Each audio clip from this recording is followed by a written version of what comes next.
Hey up, back in shed again. This time, just looking back over the season for me 2023-24 player of the season. It's funny, you get to the end of the season, there's always a player in your mind that you think, yeah, he's my player of the year. Because you think about it overall as a season and a bubble, if you like.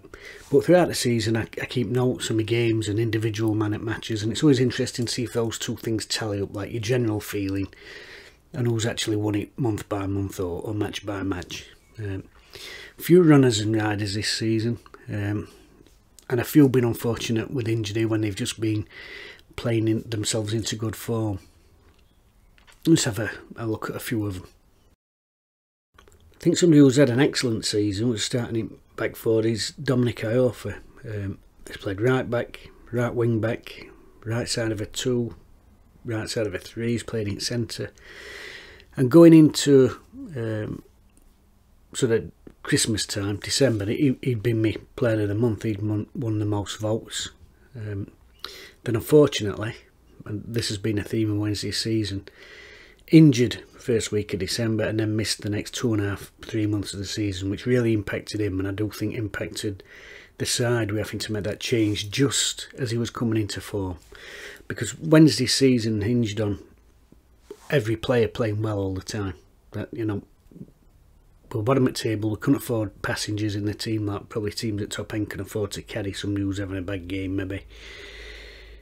But every time that happened, we seemed to get a knock and an injury who knocked somebody out just when they were playing well. If you look at the end of the season, Paveda came in, looked really sharp, winning man of the match awards, and you think, yeah, we've got some here. And then of course his hamstring goes, and that's something that's happened a lot of the course of the season, and it's always tended to be whoever was playing the best at the time has got the knock.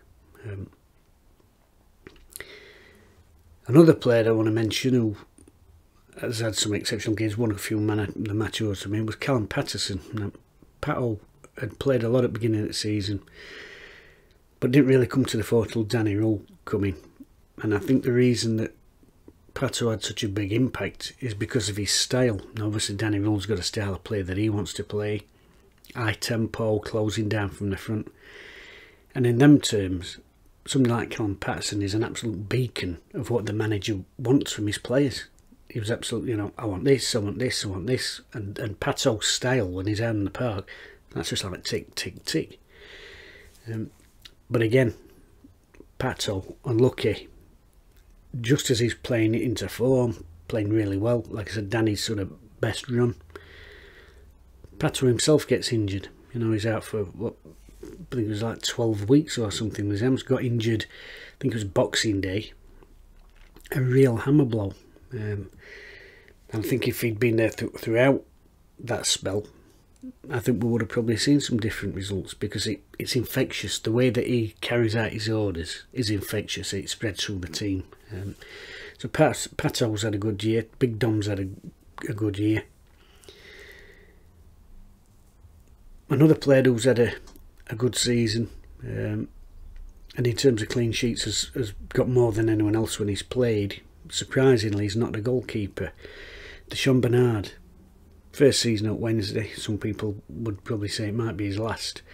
I think there will be clubs sniffing after him. 11 clean sheets when Sean Bernard has played this season. Quality young player, comfortable on the ball. What I like, he's got that thing, and he steps in and wins it. He steps in and wins it all the time. And that can be a risky business, because if you step in and you miss it, you're gone. But he's got quick recovery pace. I think, you know, there'll be clubs sniffing. I won't be surprised to see, you know, somebody like Ipswich making a little gamble in summer for him. The one thing I do think we've got going for us in that sense is that the manager, obviously he's worked under this manager now, knows his methods, and players aren't fools. You know, they'll know that there's good managers and bad managers out there. I mean, we all know that from this season alone. And he'll know that if he wants to improve himself through his career, starting his career with a manager like this can do him a huge favour. So if we do manage to keep hold of him, I think the manager being here will have the biggest say in that. You know, obviously money will come into it and his agents and what have you, but small club in Premier League or playing here under a manager who's really going places at big club, I don't think it's as cut and dried as people think. But he's had a very good sort of debut season for Wednesday, and as I said, 11 clean sheets. Another player who's impressed me this season, although he impressed me last year, Marvin Johnson. And 25 games, 4 assists and 4 vital goals as well. Making the decision at the beginning of the season for him to be left out, completely balmy. Completely balmy, and it could have cost us. And he's come back in. He's given us a natural balance down that left-hand side. He's our best deliverer of a ball from a wide area. Like I said, he's nicked vital goals, and I can't help but think if he'd played for the whole of the season, we might be a bit higher up the table with the quality that he puts into the box. This is something, going slightly off topic though, this is something where I've been impressed with Danny Rule, because Danny's coming, he's got a way he wants us to play. Wants us to knock it about at back, zip it out from back, catch teams out, you know, let them come and press us and then we get past them and what have you. But he hasn't been too stubborn with that, he's been pragmatic. When it's needed it, because we've needed results, he's not, you know, he's not gone, right, this is how I do it and that's the end of it. He's gone, okay, sometimes we're going to have to mix it because we do need results. And there's been times at the end of the season when Beadle, instead of taking a goal kick, you know, one at centre halves, knocking it to him and knocking it back, there's been times this season when, back end of the season, he's gone long. He's put the ball down at floor and just knocked his goal kick, you know. And the reason I mention that is, it's about not being too stubborn. Yes, you've got your methods, you've got the way you want to play, but you've got to get results as well. At the beginning of the season, Marvin Johnson, clearly a personality clash with Cisco, and that's where the stubbornness comes in. Cisco's going, no, not having you now. I'm not saying that decision on its own has cost him his job, but if you choose to ostracise one of your, best goal creators, you're shooting yourself in the foot. Obviously, like I said, when I think about this, I've got my notes, but my overall impression of the season is, Barry Bannon. I think Barry Bannon's had a really good season again. Captain, leads by example. And what Barry Bannon does is, he gives his all, even when he's not having a great game, and he don't always have a great game, players don't, they're human. But he's always giving everything. Even when his passes aren't coming off, he's always still demanding the ball. Even if he's not seen much of the ball, he's always working hard, he's always tracking back, he's always making a tackle. And overall, I would say, yeah, pass. But then I've looked at my scores, and there's actually another player who's 0.5 above him in my overall scores, and has actually won more Man of the Match awards than Baz this season. And that player is Will Volks. Now that's remarkable, really, because Will Volks had only played 2 games going up to November. 2 games. Will Volks, and we talked about this last season when we got that midfield 3 of Byers, Bannon and Volks.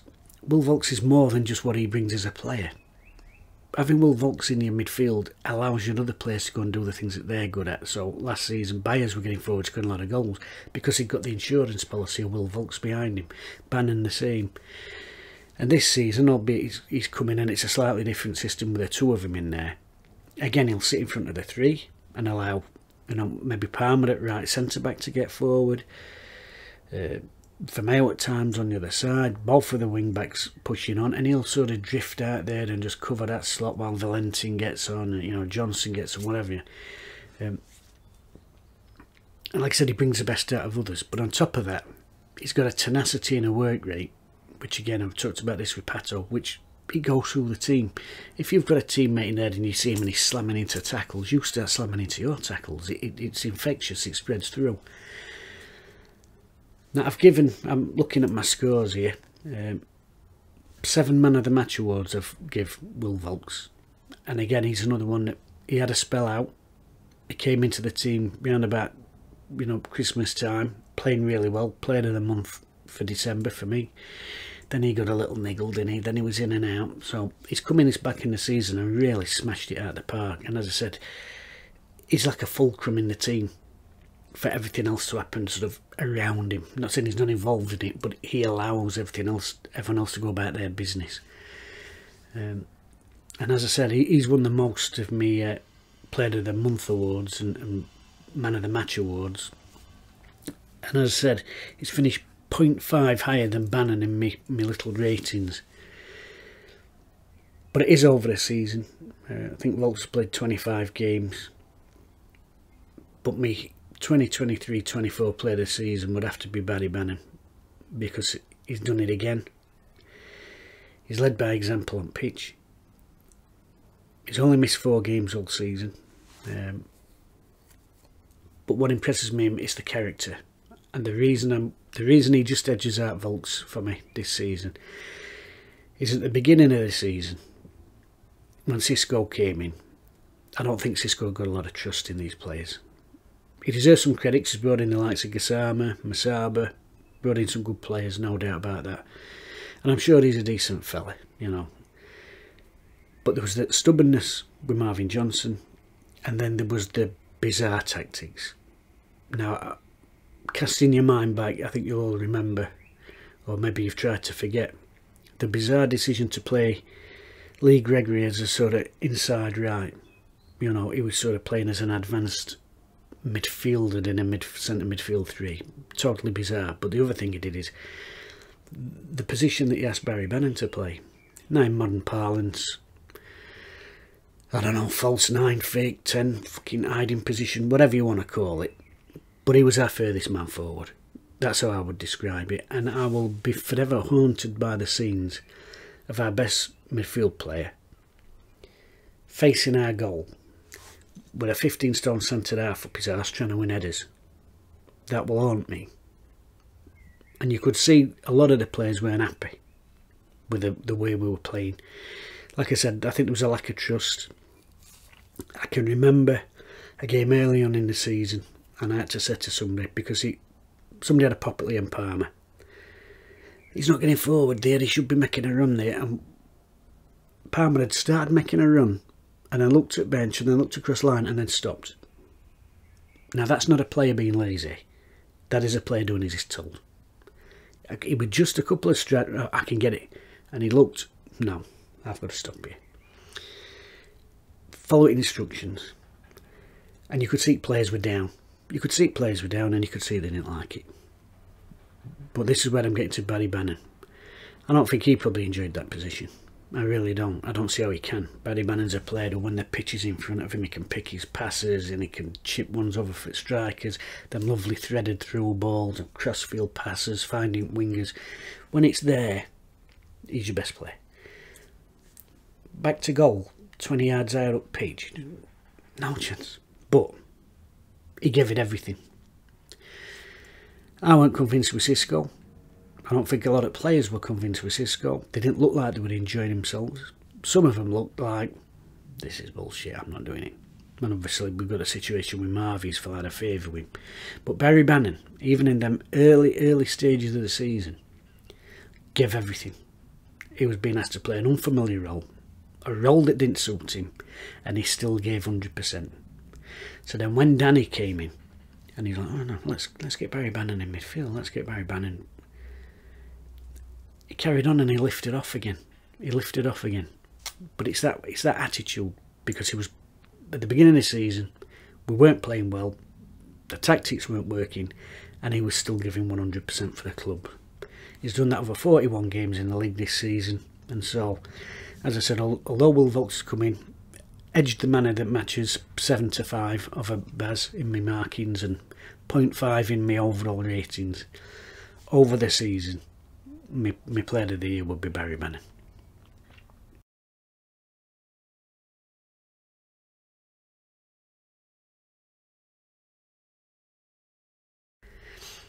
My kids went, I'm going to make a video for player of the year. My kids, what have you got him? What do you mean, what have I got him? Said he earns in a week what I earn in a year. Yeah, but if you're giving him an award, we've got to give him something. And so I will be sending a pack of hobnobs to Hillsbury Stadium with my gratitude and thanks for a great season for my player of the year, Barry Bannon. Actually, I tell you what, I'll chuck that cup in and all. Well played, Baz. Hopefully here for another year.